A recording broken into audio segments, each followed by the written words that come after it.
नमस्कार साथियों, welcome back my YouTube channel UPP shorts. उम्मीद करूंगा आप सभी कंटेंट अच्छे होंगे। भारतीय इतिहास की महत्वपूर्ण तिथियां।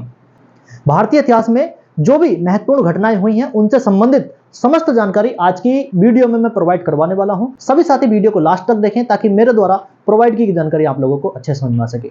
झारखंड पुलिस उत्पाद सिपाही के साथ साथ उत्तर प्रदेश पुलिस का एग्जाम आप सभी कैंडिडेट के बिल्कुल नजदीक है और निश्चित ही आप सभी कैंडिडेट अपनी तैयारी में लगे हुए होंगे।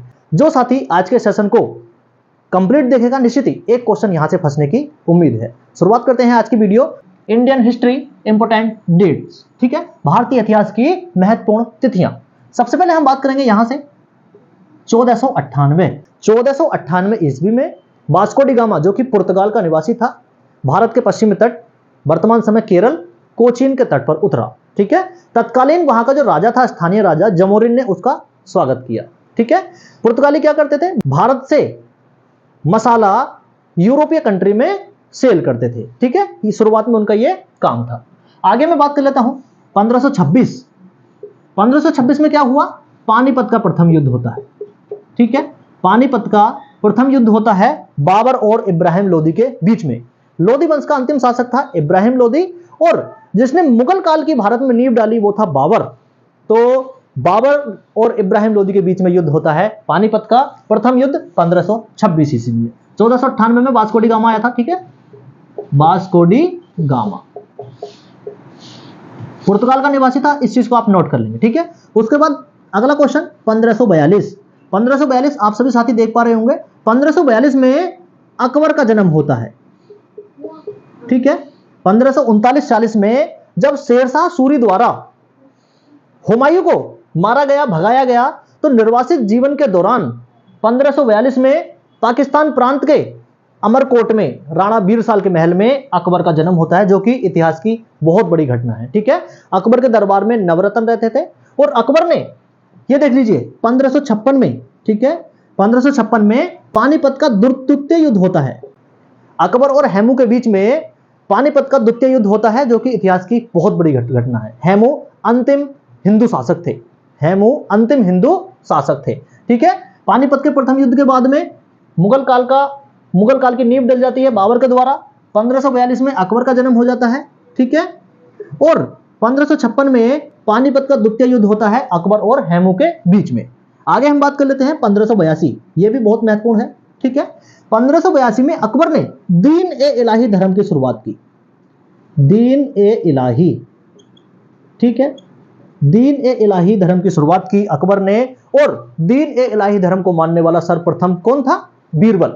अकबर के नवरत्न में से ही बीरबल एक था। आगे मैं बात कर लेता हूं महत्वपूर्ण तिथि की में 1699 में सिखों के 10वें गुरु थे गुरु गोविंद सिंह, उन्होंने खालसा पंथ की स्थापना की। सिखों के 10वें गुरु गोविंद सिंह ने खालसा पंथ की स्थापना की। उनके दो बेटे जोरावर सिंह और फतेह सिंह की याद में 26 दिसंबर को वीरबाल दिवस मनाया जाता है। 26 दिसंबर को वीरबाल दिवस मनाया जाता है। क्लास दोबारा ना देखनी पड़े तो नोट्स बनाते चलेंगे, जो मैं बोल रहा हूं आप उसको भी नोट करें और जो मैं लिखवा रहा हूं आप उसको भी नोट करते चले। ठीक है, 1699 में खालसा पंथ की स्थापना गुरु गोविंद सिंह द्वारा। ठीक है, उसके बाद 1757 बहुत इंपॉर्टेंट है। 1757 में प्लासी का युद्ध होता है, बहुत इंपॉर्टेंट है। प्लासी का युद्ध 1757 किस किस के बीच में हुआ, रॉबर्ट क्लाइव सिराजुद्दौला के बीच में होता है प्लासी का युद्ध 1757 में। ठीक है, प्लासी का युद्ध। आगे मैं बात कर लेता हूं 1764 एक ऐसा युद्ध जिससे भारत को पूर्ण गुलामी प्राप्त होती है, पूर्ण रूप से गुलामी अंग्रेजों की प्राप्त होती है 1764 बक्सर के युद्ध से। ठीक है, बक्सर के युद्ध में यह निर्णय हो जाता है कि भारत अब गुलाम हो चुका है अंग्रेजों का। और 1764 में हेक्टर मुनरो, शाह आलम द्वितीय और अवध के नवाब के बीच में बक्सर का युद्ध होता है 1764 में और भारत पूर्ण रूप से गुलाम हो जाता है अंग्रेजों का, क्योंकि शाह आलम द्वितीय जो कि ये मुगल शासक था और अवध का नवाब, ठीक है, तो ये हार जाते हैं और हेक्टर मुनरो की जीत होती है। आगे मैं बात कर लेता हूं 1829 लॉर्ड विलियम बेटिंग और राजा राम मोहन राय ने मिलकर सती प्रथा का अंत किया था। ठीक है, सती प्रथा का अंत किया था 1829 में राजा राम मोहन राय और लॉर्ड विलियम बेटिंग ने। 1829 सती प्रथा का अंत किस किसने किया, मैंने बताया दिया आप सभी को, सती प्रथा का अंत। आगे मैं बात कर लेता हूं 1857, बहुत इंपॉर्टेंट है। ठीक है। भारत का प्रथम सैनिक विद्रोह, ठीक है। सर्वप्रथम शुरुआत कहां से हुई 1857 की क्रांति की? 10 मई 1857 को 1857 की क्रांति होती है, बैरकपुर मंगल पांडे करते हैं, ठीक है। प्रथम स्वतंत्रता जो सेनानी है 1857 क्रांति का जनक बैरकपुर मंगल पांडे को माना जाता है, और इसकी शुरुआत होती है 10 मई 1857 को मेरठ से। आगे मैं बात कर लेता हूं 1885। धीरे धीरे भारत में अब आजादी का जो बिगुल है ना वो बच चुका है। गुलाम हो चुके हैं 1764 में यहां पर, और गुलामी के बाद में सहते सहते हम 1885 में हम ऐसे मोड़ पर आकर खड़े हो गए जहां पर भारतीय राष्ट्रीय कांग्रेस की स्थापना हुई, ठीक है। INC इंडियन नेशनल कांग्रेस की स्थापना हुई 1885 में, ठीक है। किस किसने किया? A.O. ह्यूम के नेतृत्व में, ठीक है। प्रथम अधिवेशन हुआ मुंबई में 1885 में। INC इंडियन नेशनल कांग्रेस की स्थापना हुई। प्रथम अधिवेशन हुआ मुंबई में। व्योमेश चंद्र बनर्जी इसके प्रथम अध्यक्ष बने। व्योमेश चंद्र बनर्जी प्रथम अध्यक्ष, प्रथम अधिवेशन मुंबई में। 1885 भारतीय राष्ट्रीय कांग्रेस की स्थापना। 1905 में लॉर्ड कर्जन गवर्नर जनरल होता है, लॉर्ड कर्जन, ठीक है। और यहीं पर होता है बंगाल विभाजन। 1905 में होता है बंगाल विभाजन। भारत के इतिहास का वो काला दिन जब बंगाल और भारत अलग अलग हो रहे थे, बहुत सारे लोग घरों से बेघर हो रहे थे। हमने ये चीज 1947 में भी देखी, लेकिन उससे पहले बंगाल विभाजन के समय 1905 में लॉर्ड कर्जन के शासनकाल में हम ये चीज देख चुके थे। 1905 में ही स्वदेशी आंदोलन होता है, क्योंकि बंगाल विभाजन को रद्द करने के लिए बहुत सारे क्रांतिकारी उठ चुके थे। उसमें से कुछ नरम दल के थे, कुछ गरम दल के थे। तो यहीं पे 1907 में, ठीक है, रास बिहारी घोष, ठीक है, सूरत अधिवेशन था भारतीय राष्ट्रीय कांग्रेस का। 1907 में सूरत अधिवेशन था, अध्यक्षता कर रहे थे रास बिहारी घोष। यहां पर क्या होता है, जो मैंने अभी बात की थी, नरम दल और गरम दल अलग हो जाते हैं। नरम दल और गरम दल अलग अलग हो जाते हैं अपनी अपनी नीतियों को लेकर।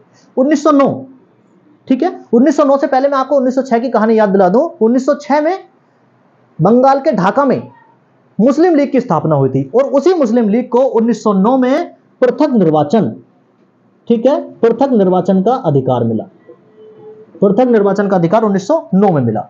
1916 की कहानी में बता दूं आप सभी को, इंपॉर्टेंट डेट, जो 1907 में सूरत अधिवेशन में नरम दल और गरम दल अलग अलग हुए थे, वो 1916 में पेचअप हो जाता है। लखनऊ अधिवेशन था, अंबिका चरण मजूमदार उसकी अध्यक्ष थे। अंबिका चरण मजूमदार भारतीय राष्ट्रीय कांग्रेस 1916 का जो अधिवेशन हुआ उसके अध्यक्ष थे। नरम दल, गरम दल और मुस्लिम लीग उसमें पैचअप हो जाता है। आगे 1920 में महात्मा गांधी ने असहयोग आंदोलन किया। असहयोग आंदोलन की शुरुआत की 1920 में, ठीक है, और उसको 5 फरवरी 1922 को चोरी चोरा कांड हुआ, ठीक है। उस कांड की वजह से असहयोग आंदोलन स्थगित करना पड़ा। 9 जनवरी 1915 को महात्मा गांधी जी दक्षिण अफ्रीका से भारत आ गए थे। 1917 में सर्वप्रथम जो प्रथम सत्याग्रह था वो चंपारण बिहार में किया। 1920 में असहयोग आंदोलन, 5 फरवरी 1922 को चोरी चोरा की घटना हुई और असहयोग आंदोलन वापस करना पड़ा। 1923, ठीक है, यह सन भी बहुत इंपॉर्टेंट है। 1923 में शहीद भगत सिंह ने नौजवान सभा की स्थापना की। नौजवान सभा की स्थापना शहीद भगत सिंह ने की, ठीक है। 1942 में भारत छोड़ो आंदोलन की शुरुआत महात्मा गांधी ने की।